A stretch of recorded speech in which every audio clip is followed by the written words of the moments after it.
Well, hello. This is my Telefunken Jubilate 5061W that I had mentioned in my last video and that I had built the BFO for to go internally. And let's turn it up, you can hear it.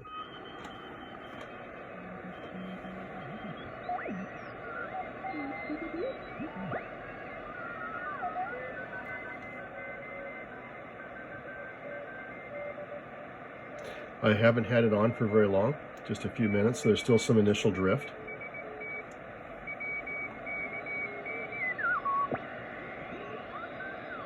It takes a gentle touch on the tuning knob to tune. I could have included a clarifier, but the question is where would you put the knob?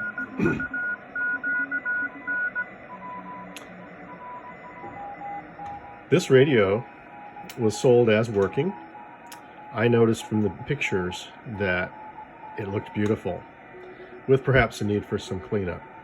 When I received it, indeed it was working, and it needed a lot of cleanup. Likely came from a smoker's house, so I performed a careful cleaning of the entire unit. The veneer on top shows some very slight crazing when viewed under the right lighting, but really didn't require anything other than just a careful cleaning. I noticed this unit almost appeared to be in original condition. It did have a seized tone control, which I fixed. How did I fix it? This is high.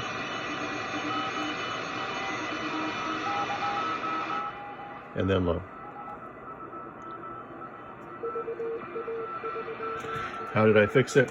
Well, it required me going into the chassis and taking it apart, which is when I noticed that it looked original. Now let's take a look around the back.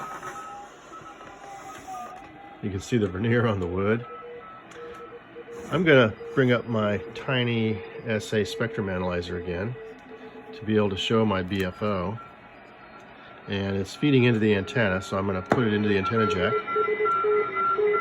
And there's the signal. This is measuring from 440 to 480 kilohertz. So the left side is 440 in 5 kilohertz steps. So it's interesting, Telefunken chooses a 460 kilohertz IF. When I first tried putting the BFO on here, I unfortunately didn't hear a signal. I had to retune the slug in the inductor, which I'll show you in a minute. It turns out that it's actually more around 457, as you can see here. The two divisions that it's in between is the 55 and 60, so it's actually closer to 55 than it is to 60. The BFO signal looks excellent. Let me go ahead and turn off the BFO, and where is the switch? Well, it's very simple. It's this one right here. So we'll turn it off, and there we go. We no longer see the BFO signal, and we hear the standard sound of a BFO-less rig. So this, you can see the quality of the BFO here. Let's turn it back on. Outstanding. Okay, we're going to remove the tiny SA analyzer. What we're going to do next is we're going to remove the back panel so you can see it in action. And again, here's the switch. What's this strap here? This strap is simply to hold the 9-volt battery. I did try, by the way, running this BFO off the lamp 7-volt supply, and it had the loud hum that I had mentioned earlier. This Jubilate, being an earlier version, only has 2 of these clips for holding the back on. And what I want to note is, in its original condition, this is remarkable. This truly is a remarkable unit. I'm so pleased to be able to have it. I didn't want to do anything to modify it because of that. I'm hoping that it lasts without needing to be recapped or anything done. So the strap holds a 9-volt battery on, no extra holes or modifications. The switch doesn't have an extra hole made for it. It's just in the slot here. So I can remove that. Okay, let's go ahead and pull the board out. Of course, it's going to turn off now because it has the interlock. Pull my antenna out. And, yes, we have to remove the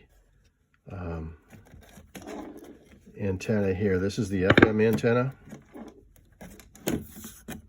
which allows it to have a simple dipole. Okay, let's take a look inside here. This is actually quite remarkable. When I had the chassis out, I had to fix that volume control that's dual with the tone control, which is over on this side of the chassis. The way I did it was I just took the entire chassis out. I did have to disconnect the speaker wires. Unfortunately, you do have to remove the spring for the Magic Eye tube so it can come out of place.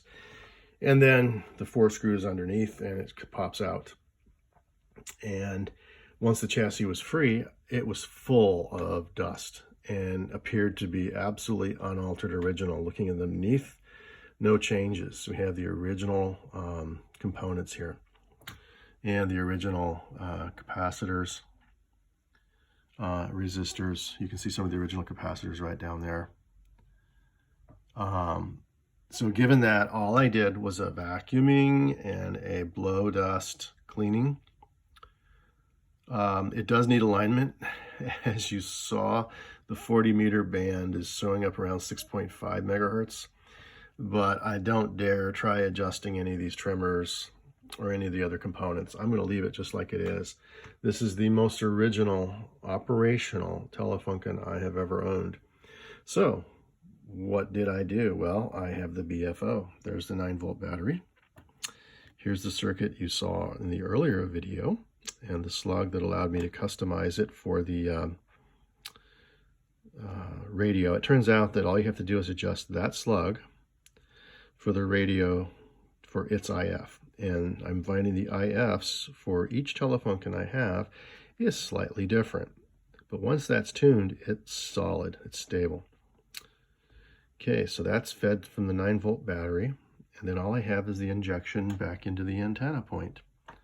Otherwise, nothing has changed. It's a beautiful unit, and you just heard and saw how wonderful it works. Now, this doesn't rely on power. I'm going to go ahead and turn the switch back on again, and maybe we'll see our signal show up again. Let's see what we got. There it is. And let me hold my hand as the ground so that I can get the signal to show up. There we are. And if I pull the antenna away, it's weaker. So the antenna is just near it. But we can see the signal. Now I can tune this slug here to adjust the frequency. It doesn't take much of a turn, and it moves up towards 480 and down towards 440. And it's rock stable and right where we need it to be. I'll turn it off.